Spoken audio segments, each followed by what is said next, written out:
Esta é a nossa Cesaline, uma reunião virtual para você. Onde um ou mais estejam reunidos em meu nome, lá estarei. Palavras do Mestre Jesus. Assim, convido a todos para nos concentrarmos nas lições e tratamentos que iremos receber. No primeiro momento, teremos uma lição preparatória, uma lição do Evangelho e suas respectivas explicações. No segundo momento, teremos o passe à distância e não esqueça de colocar um copo de água próximo para a fluidificação. E nesse momento, procure estar confortável em um lugar de sua preferência. Desligue os aparelhos que possam tirar sua atenção.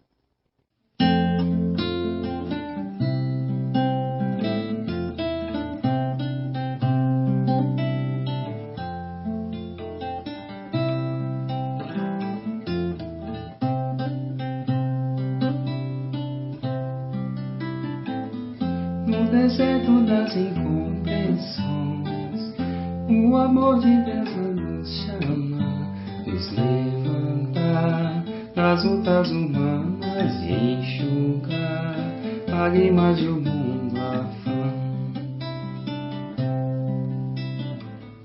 Em Damasco, no portal de luz, o inovidável tecelão vai se encantar.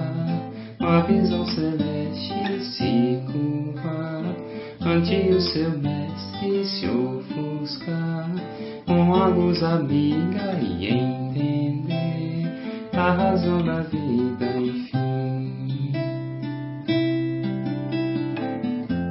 Palavra em harmonia,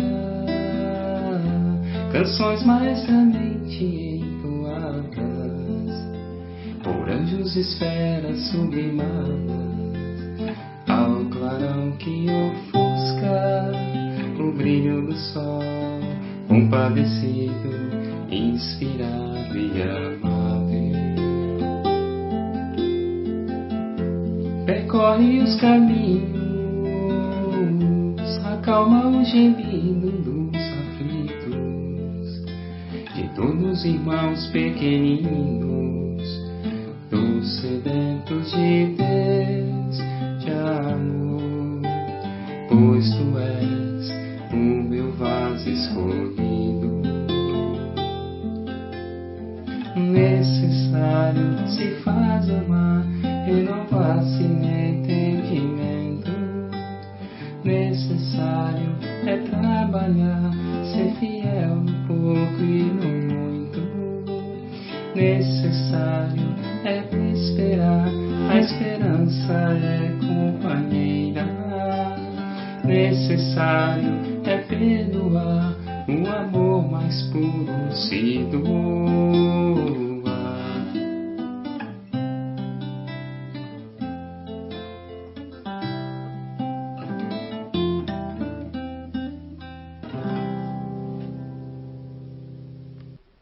Boa noite, meus irmãos. Que a paz do Mestre Jesus possa nos envolver a todos, encarnados e desencarnados. E nesse instante nós aproveitamos para elevar o nosso pensamento a Deus e pedir a Ele a sua misericórdia, a todos nós que estamos no planeta Terra. Que essas energias amorosas e vigorosas possam sustentar os nossos corações em paz, as nossas mentes em equilíbrio, para que nós mantenhamos sempre o sentimento de esperança, de que os dias melhores sempre virão. Que a nossa Mãe Maria Santíssima nos envolva sempre em suas energias de paz, de amor, de esperança e de alegria, não só hoje como sempre, e aqui assim seja. A nossa leitura da noite de hoje vem do livro Pão Nosso, psicografado pelo Francisco Cândido Xavier, ditado pelo Espírito Emmanuel, a lição de número 8, Ansiedades. Lançando sobre ele toda a vossa ansiedade, porque ele tem cuidado de vós. Isso está na primeira carta de Pedro, capítulo 5, versículo 7. As ansiedades armam muitos crimes e jamais edificam algo de útil na terra. Invariavelmente, o homem precipitado conta com todas as probabilidades contra si. opondo-se às inquietações angustiosas, falam as lições de paciência da natureza, em todos os setores do caminho humano. Se o homem nascesse para andar ansioso, seria dizer que veio ao mundo, não na condição de trabalhador em tarefa santificante, mas por desesperado sem remissão. Se a criatura refletisse mais sensatamente, reconheceria o conteúdo de serviço que os momentos de cada dia lhe podem oferecer e saberia vigiar, com acentuado valor, os patrimônios próprios. Indubitável que as paisagens se modificarão incessantemente, compelindo-nos a enfrentar surpresas desagradáveis decorrentes de nossa atitude inadequada, na alegria ou na dor. Contudo, representa em positivo da lei a nossa obrigação de prosseguir diariamente na direção do bem.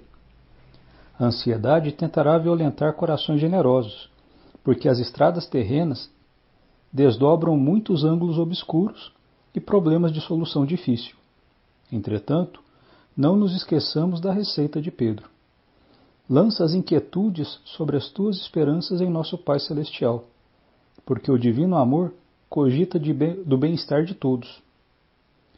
Justo é desejar firmemente a vitória da luz, buscar a paz com perseverança, disciplinar-se para a união com os planos superiores, insistir por sintonizar-se com as esferas mais altas. Não esqueças, porém, que a ansiedade precede sempre a ação de cair.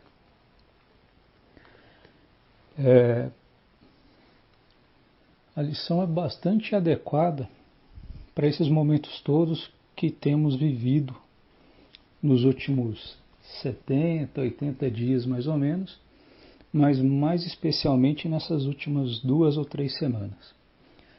Nós temos visto, de um modo geral, as pessoas se tornarem mais ansiosas, mais afoitas com uma série de questões.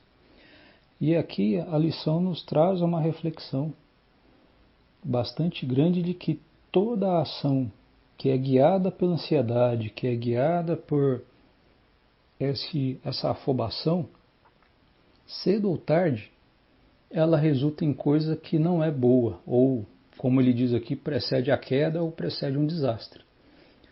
Então, para nós, no nosso dia a dia, é importante observarmos isso, o quanto que nós estamos deixando nos guiar simplesmente pela ansiedade.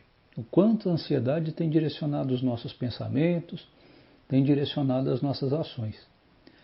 E ele dá aqui como receita, como contramedida para esse tipo de coisa, 2 coisas que são bastante significativas para nós.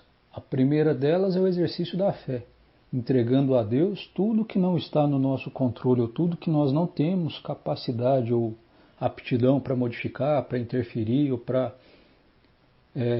exercer alguma atividade, seja ela qual for, de direcionamento ou de resolução, entregar isso na mão de Deus. E isso é um exercício de fé, é um exercício de desapego que nós temos que fazer. E a segunda coisa que ele nos coloca aqui é aproveitar todas as oportunidades diárias que temos de nos exercitarmos no caminho do bem, no caminho do progresso, para que as coisas possam transcorrer da melhor forma possível. Nós não devemos esquecer que todo o nosso amanhã, seja ele aqui mesmo no plano físico ou na dimensão espiritual, ele é determinado pelas nossas ações, pelas nossas escolhas de hoje. Se hoje nós vivemos muito preocupados com o futuro, porque a ansiedade ela se reflete mais em relação à apreensão, em relação ao futuro, em relação ao que vai acontecer. São coisas que geram preocupação e desespero nas pessoas. E se nós olhamos mais para esse ponto mais adiante, mas sem trabalhar de forma correta, de forma dedicada no presente, na nossa melhoria, na nossa reforma moral, no entendimento e na aplicação melhor dos ensinamentos de Jesus, com certeza nós vamos ter um futuro muito mais desesperador, um futuro que vai gerar muito mais ansiedade. Então aqui a gente tem que de fato aproveitar todas as oportunidades diárias que temos de trabalhar neste sentido, de acalmar, de produzir, mas de produzir com bondade, com consciência, com um sentimento verdadeiramente cristão. Ele ainda lembra para nós o seguinte, que na natureza as coisas transcorrem dentro de uma normalidade, dentro de um ritmo próprio e que não é ansioso. Na agricultura, quem trabalha com isso sabe muito bem que não adianta eu plantar alguma coisa hoje e querer que amanhã essa produção esteja pronta para consumo, pronta para comercialização ou qualquer coisa do gênero. Isso não vai acontecer. Há um tempo para as coisas acontecerem. Assim também é na nossa vida. As coisas todas nossas gastam um tempo de maturação, gastam um tempo de desenvolvimento para que elas possam produzir depois o fruto ou o objetivo que nós desejamos. Então, nesse aspecto, é sábio também esperar. E nisso nós devemos lembrar das palavras de Jesus. A cada dia basta o seu mal. Então, se eu vivo bem hoje o presente, trato as questões de hoje para que elas se resolvam, para que elas se encaminhem da melhor forma possível, amanhã eu trato as questões de amanhã. Não adianta eu preocupar com o amanhã se eu ainda nem fiz o do hoje. Então, é nesse aspecto que a lição vem nos chamar a atenção. E uma outra coisa fundamental é lembrar das palavras de Maria. Tudo passa. E esses momentos que a gente está vivendo aqui agora, que causam profunda ansiedade, desconforto e tudo mais, isso também vai passar. Só que a forma pela qual nós vamos passar é que vai determinar a qualidade da vida que teremos à frente. Então, que a gente saiba enfrentar esses momentos, dentro daquilo que for possível e da capacidade de cada um, com muita tranquilidade, com muita fé em Deus e com muita esperança no futuro. Isso é só mais uma provação, esses períodos todos são só mais uma provação a que todos estamos expostos, sem exceção. E é a nossa boa vibração, os nossos bons pensamentos, os nossos bons sentimentos, as nossas orações, é que vão contribuir para que todos os espíritos que estão empenhados no bem e no progresso da humanidade tenham mais material para poder trabalhar, mais corações para que eles possam influenciar e ajudar o planeta, o país, a cidade, o nosso bairro, a nossa casa, a nossa vida a ficar melhor. Não nos esqueçamos nunca disso, que Deus ampara, ilumina e fortalece a todos nós. A vocês eu deixo o meu agradecimento, um abraço fraterno, que Deus abençoe a todos.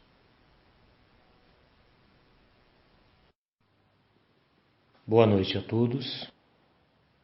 Do Evangelho segundo o Espiritismo, Instruções dos Espíritos, capítulo 17, Sedes perfeito. O dever. O dever é a obrigação moral diante de si mesmo, primeiro dos outros e em seguida. O dever é a lei da vida. Ele se encontra nos mais ínfimos detalhes, assim nos atos elevados. Não quero falar aqui senão do dever moral, e não daquele que as profissões impõem.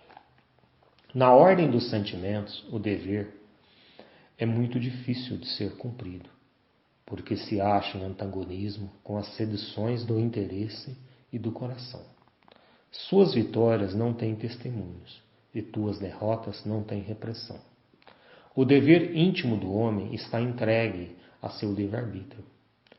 O arguilhão da consciência, esse guardião da probidade interior, o adverte e o sustenta, mas permanece, frequentemente, impotente diante dos sofismas da paixão.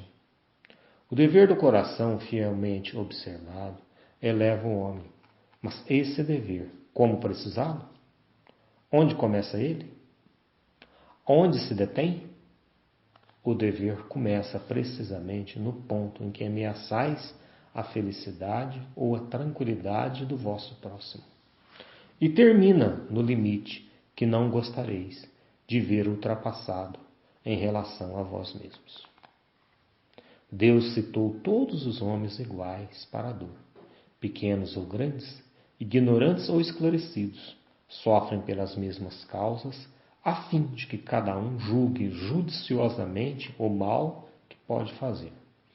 O mesmo critério não existe para o bem, infinitamente mais variado em suas expressões. A igualdade diante da dor é uma sublime previdência de Deus, que quer que seus filhos, instruídos pela experiência comum, não cometam o mal argumentando com a ignorância dos seus efeitos. O dever é o resumo prático de todas as especulações morais, é uma bravura da alma que se afronta às angústias da luta. É austero e flexível, pronto a dobrar as suas diversas complicações.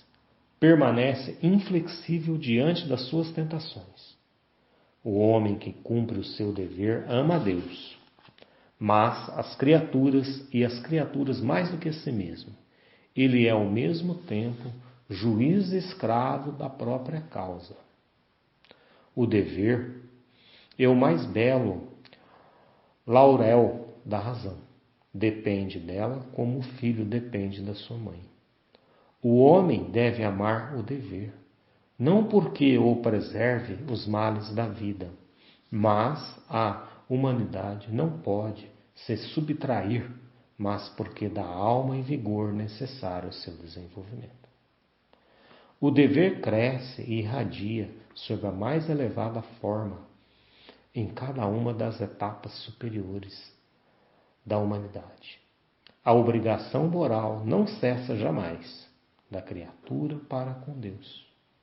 Ela deve refletir as virtudes do Eterno, que não aceita um esboço imperfeito, porque quer que a beleza da sua obra resplandeça diante dele.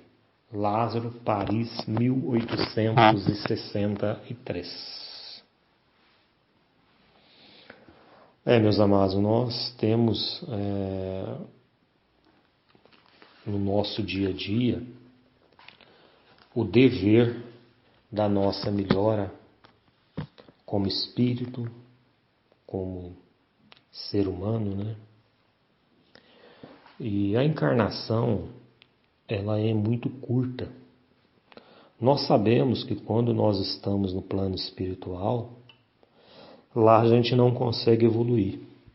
E por isso a gente vem a encarnar, usando o nosso livre-arbítrio, para que nós possamos nos tornarmos espíritos melhores. É a única saída que nós temos para poder evoluir. E o dever que nos traz aqui, ele, como aqui deixa muito claro, ele não é um dever de obrigações materiais. Ele é um dever que nos leva a nós colocarmos o desenvolvimento moral nosso, né? Isso passa pela parte que eu acho que é a mais difícil do ser humano, que é a reforma íntima. É ele se enfrentar a si mesmo, sabe? Eu vejo isso assim que é uma etapa muito difícil, mas que quando a gente começa a entender a reforma íntima como a nossa aliada, as portas vão se abrindo para nós e tudo vai se tornando mais leve, né? E quando a gente conversa com uma pessoa que talvez ela ainda não sequer deu o primeiro passinho da reforma íntima, a gente entende que pequenas coisas são grandes montanhas, sabe? E a reforma íntima, quando a gente dá o primeiro passo nela, a gente começa a ver um mundo muito mais leve, um mundo muito mais suave, sabe? E um dos primeiros passos da reforma íntima é a gente começar a se amar mais, né? Para a gente se amar mais, a gente tem que aceitar que somos espíritos imperfeitos, espíritos que precisam de desenvolvimento. E muitas vezes o nosso orgulho não permite dizer que eu tenho algo a ser resolvido. Muitas vezes eu prefiro sempre dizer que o problema está no outro. E o dia que a gente começar a entender que o outro é apenas o outro, e ele é daquele jeito que ele é, e que nós temos que amá-lo da forma que ele é, a cada vez que nós colocamos isso conosco, a nossa vida vai se tornando mais leve. E nós vamos condicionando, né, mais moral dentro de nós para que nós possamos executar novas tarefas, né? Então eu acho que o principal dever de nós encarnados é essa evolução espiritual para que nós possamos lidar com outras situações baseado no crescimento moral que nós conseguimos em cada encarnação. A nossa grandeza interior, ela não difere de nada da nossa grandeza exterior. A nossa grandeza exterior não quer dizer nada. A nossa beleza externa, o nosso poder, o nosso emprego, nossos bens materiais, isso não quer dizer absolutamente nada. O que importa, o que nós levamos daqui, são apenas o que nós adquirimos de conhecimento. Isso se chama, né, moral. Nós chegarmos no plano espiritual e ser olhado como um espírito que trabalhou em prol do bem. Um espírito que chegou no plano, aqui na Terra, numa dimensão e voltou para o plano espiritual maior do que ele aqui chegou. Esse espírito aproveitou a encarnação dele, ele evoluiu, ele melhorou, né? E na Terra não tem nenhum espírito que não tenha suas dificuldades. Por isso nós dissemos sempre, né? Todos nós temos que estar sempre melhorando, sempre evoluindo, né? Esse é o dever que nós estamos aqui na Terra submetidos. Então temos que crescer e irradiar a nossa luz, irradiar o nosso crescimento, espalhar somente coisas boas. Estamos aqui para isso. Amados irmãos, uma boa noite, muito obrigado a todos. Agora, nesse instante, vamos nos preparar para o nosso passe à distância. Vamos fechando nossos olhos, elevando nossos pensamentos até Deus, Jesus e a espiritualidade maior. Também pedimos o concurso de nosso anjo da guarda. Que a espiritualidade maior possa fluidificar nossa água com os remédios necessários ao nosso melhoramento físico, mental e espiritual, de acordo com o nosso merecimento. Seja qual for a situação de tua vida, não perca as esperanças. Que o Senhor está vendo e tudo sabe, e te ajudará a escolher os melhores caminhos para o restabelecimento. Nunca blasfemes contra a natureza, pois as situações mudam de hora para hora. E quem confia sempre sai vitorioso, sentindo a glória palpitar, como sendo bem-estar na consciência. Se estás doente, ou alguém que conheças está enfermo, pede a Jesus com fé que o melhor será feito, de acordo com a necessidade e permissão de Deus. Quando pensamos em Deus, sentimos todo o bem que possa ser feito por nós. Ser amigo de todos em tua casa. Ouve quem queira falar, analisando o que cada um diz. E responde como se fosse Jesus respondendo, tendo a paciência de ouvir e responder. A paz em teu lar é a conquista dos teus esforços somados todos os dias. Quem não tem tempo para as boas conversações em família, nunca encontra o que busca, a felicidade. E agora vamos fazer o Pai Nosso para finalizar o nosso passe, pedindo não só a nós, mas que todos que aqui estão em nosso lar, encarnados e desencarnados, possam receber essas bênçãos da espiritualidade maior. Pai nosso que estais nos céus, santificado seja vosso santo nome. Venha a nós o vosso reino, seja feita a vossa vontade, assim na terra como nos céus. O pão nosso de cada dia dai-nos hoje e sempre. Perdoa, Pai, as nossas ofensas, assim como nós perdoamos a quem nos tem ofendido.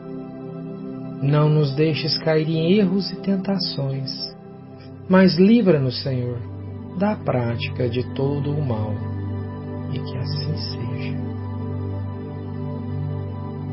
Obrigado, meus irmãos, por mais esta oportunidade.